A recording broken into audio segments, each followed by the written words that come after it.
الحمد لله رب العالمين الرحمن الرحيم مالك يوم الدين إياك نعبد وإياك نستعين اهدنا الصراط المستقيم صراط الذين أنعمت عليهم غير المغضوب عليهم ولا الضالين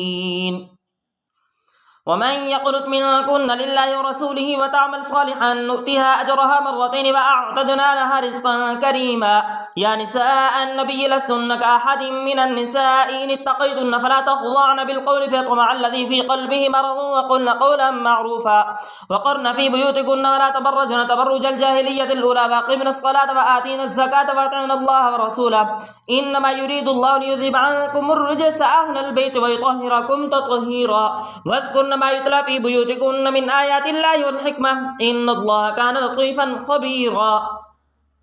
إن المسلمين والمسلمات والمؤمنين والمؤمنات والقانتين والقانتات والصادقين والصادقات والصابرين والصابرات والخاشعين والخاشعات والمتصدقين والمتصدقات والصائمين والصائمات والحافظين فروجهم والحافظات والذاكرين الله كثيرا والذاكرات أعد الله لهم مغفرة وأجرا عظيما وما كان لمؤمن ولا مؤمنة إذا قضى الله ورسوله أمرا أن يكون لهم الخيرة من أمرهم ومن يعص الله ورسوله فقد ضل ضلالا